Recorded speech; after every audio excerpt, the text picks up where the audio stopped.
Hi guys, this is Ashish. I'm a junior doctor working in the UK. Welcome to the channel. I recently went on my Instagram and I asked you all about your assumptions which you have had regarding practicing as a doctor in the UK. And in this video, I'll be discussing all of those assumptions. Please support my work on clicking on the like button, sharing this video as much as possible, and subscribing to this channel.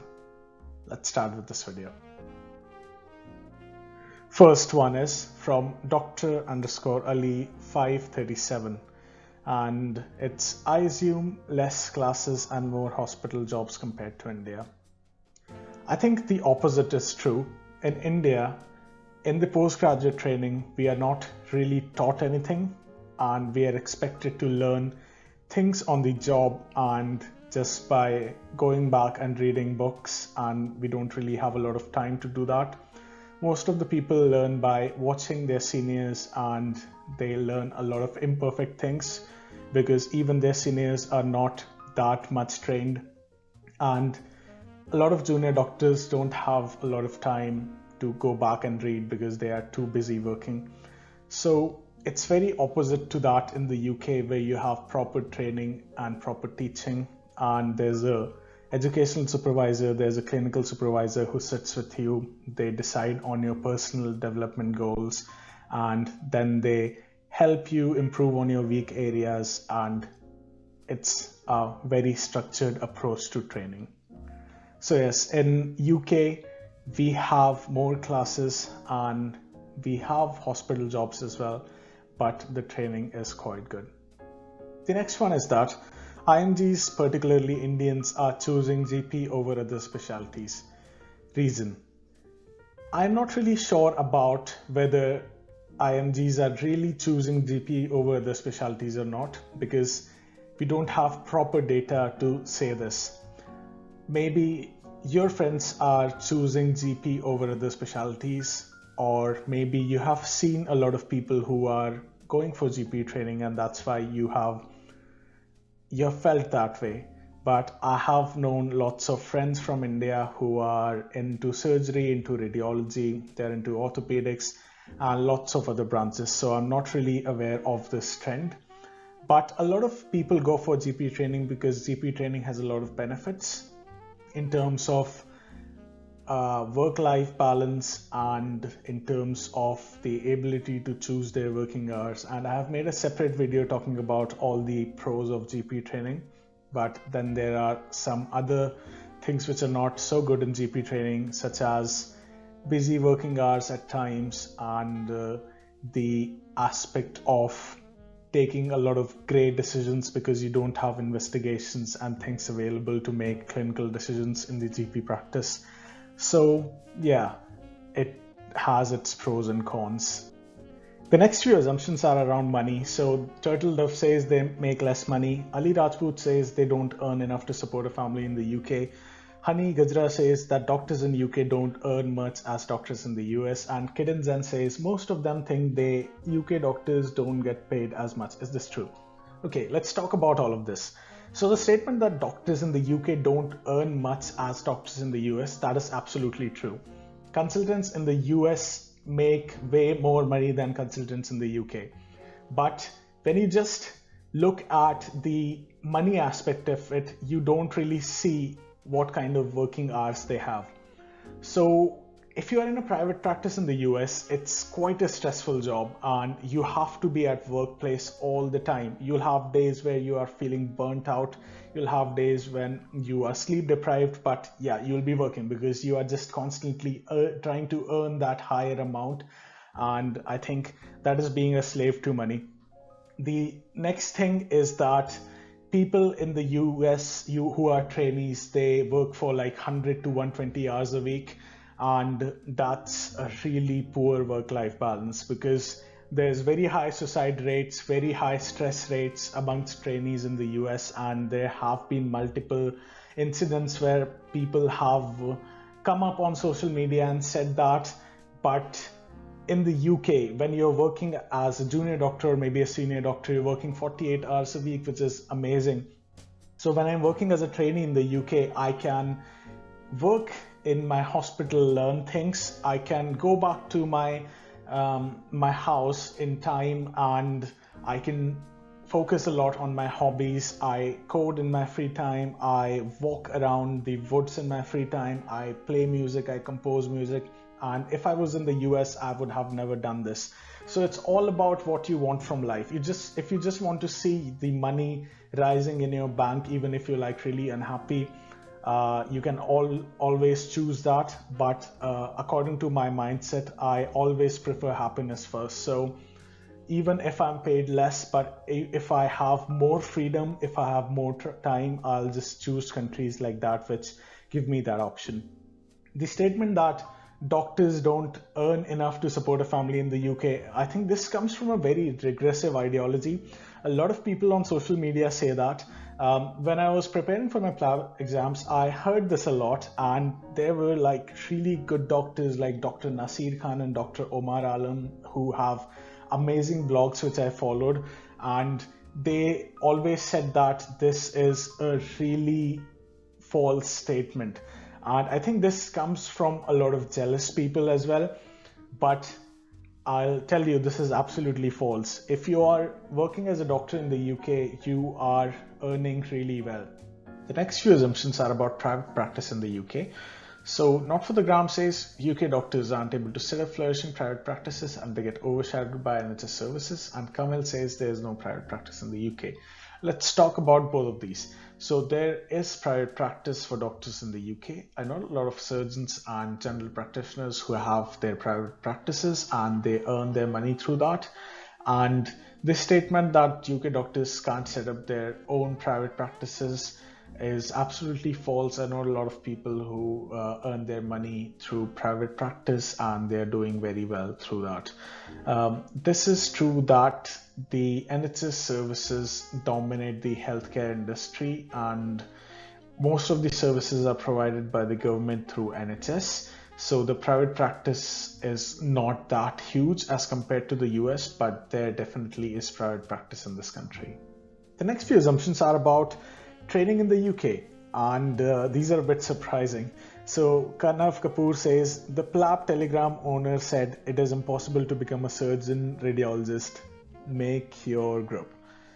And Sana Khalil says, is it extremely difficult to get into a training program? So I've been running this channel for quite a long time, and I have said that multiple times. It's very easy to get into all kind of specialties these days. If you are a doctor who has a very good CV around the specialty in which you want to get in, you will definitely get into it. And there's no doubt that you will not get into it if you are really dedicated. So yes, if someone is saying that you can't become a surgeon or radiologist, they are just fooling you, and you should try to get them off really. And it is not extremely difficult to get into a training program. It's very easy to get into a training program if you're dedicated. The next few assumptions are by Sana Zainab. She says, being held accountable for the minimal mistakes under the threat that my license will be cancelled. And F_Jalani says that your British colleagues working with you will try their best to throw you under the bus. Okay, let's talk about this. So both of these statements are absolutely false, and no one really catches you for making minimal mistakes. People are really supportive. You have a clinical supervisor, educational supervisor, they sit with you, they try to help you out with things, and it's very unlikely that people will catch you on for minimal mistakes and they will threaten you that your license will be cancelled. This is absolutely false, and this is not the case at all. And the second statement that your British colleagues working with you will try their best to throw you under the bus is absolutely false. British colleagues are really helpful. They help you get accustomed to the system. I have never found colleagues which are that good really. I was working in India and there was a huge cutthroat competition culture in India. But when I came to the UK, my colleagues have been extremely helpful, and they never discriminated me. they always help me with each and everything, very, very small things as well. So both of these statements are false. The next few assumptions are, we have heard that Indian doctors in the UK are discriminated. Second one is racism. Then I want to know racism in and out of workplace in the UK, and Indian doctors have to deal with a lot of racism in their daily practice and outside the hospital. But all of these assumptions are absolutely false. I have never had a single episode of racism in the past 2 years. And a lot of people, I think, mistake the behavior of people, which is the rude behavior of some people, as racism. They don't realize that maybe the person who's acting that way could be doing that to a non-Asian person as well. So it's not that they are racist, it could be that they are generally rude. So because you have that thing in your mind that you'll face racism, you try to justify everything with that blanket term of racism. Yes, there are some hospitals and there are some people who are racists, but that happens everywhere. If you're living in India, can you confidently tell me that you have never faced racism, casteism, and discrimination on the basis of religion, discrimination on the basis of reason? And I think it's very, very less as compared to that. So yes, that's the answer to all of those assumptions. The next one is by Being Aishwarya. She says that one doesn't get enough liberty to treat a patient cause of being an IMG. That assumption also comes from the idea of racism and being an IMG, and this is absolutely false. Each and every doctor has the freedom to make choices for the management of the patient in the best possible way. The next one is by I am Viswak, and he says we will have a long learning curve, so we will be more skillful in our profession. And that's absolutely true. If you do things for a longer time and you take them slowly, researchers say that you learn more. And this statement is absolutely true. So if you want to learn something, you should try to do bits of that thing each and every day, because that will compound over time rather than just trying to rote learn everything in a day. And you must have realized this when you're preparing for your exams as well. So yes, this statement is absolutely true. The next assumption is by Surbi. She says doctors in the UK have to constantly study, appear for exams throughout 7 to 8 years of training.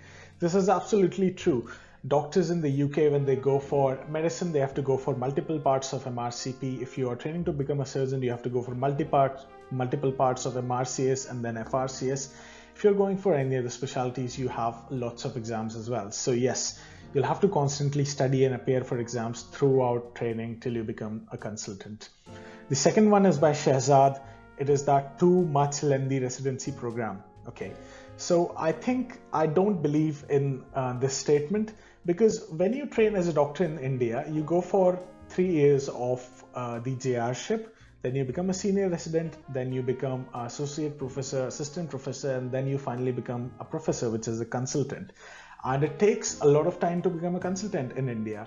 But when you compare that to training in the UK, you do core training for 2 years, then you do specialty training for 5 to 8 years. If you're training in secondary care, and if you're training in primary care and GP, you do that for 3 years, and then you become a consultant. So I think the training programs are much shorter here and the training is more structured. So yes, I don't believe that the training programs are lengthy in this country. The next assumption is the 48 hours max working hours applicable for residency? Okay, so this is a question. And yes, the 48 hours max working hours are applicable in residency as well, which is an amazing thing.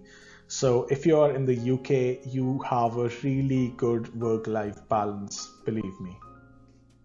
The next one is it true that you only have to work for 48 hours in the UK and for every hour extra you get paid double? Okay, yes, you work 48 hours a week in the UK, but you don't get paid double for working extra hours. If you work extra hours, you will be paid according to the locum rates, and for junior doctors, it can be £40 an hour before taxes, or if you negotiate, it can be up to 45, 50, maybe £60 an hour. If you're working as a locum doctor as an extra shift. So this is not true that you get paid double. The next one is that also, do doctors in UK get paid during FY2? Yes, doctors at each and every stage get paid. If you're a FY1 doctor, FY2 doctor, or if you're a senior doctor, you always get paid. And this is applicable for all countries. Even in India, when you're going for your post-graduation, you get paid. Even in the US, even in the UK, and each and every country, you get paid, because these are not purely academic posts. These are hospital jobs in which there's some element of teaching and training. So you get paid for all the work which you do. The next few assumptions are: MedHustler 2020 says safe place for practice, good work-life balance. Ekta says better work-life balance, and Sweets_12 says better working hours, and all of these are absolutely true. I'm currently working as a full-time GP trainer in the UK, and after work I have a lot of time in which I can focus on my hobbies. Just because I'm working as a doctor doesn't mean that I have to quit on my hobbies. I can focus more on improving my health as well. I can focus more on cooking good food for myself. Going to exercise, I can focus more on improving my mental health and happiness. I have more time to read outside work, so I read a lot of non-fiction, and the work-life balance is absolutely amazing when you work as a doctor in the UK. That is the end of the video. I hope that you enjoyed watching this video. Click on the like button, share this video as much as possible, and subscribe to the channel. I will see you soon in another video. Thanks a lot for watching.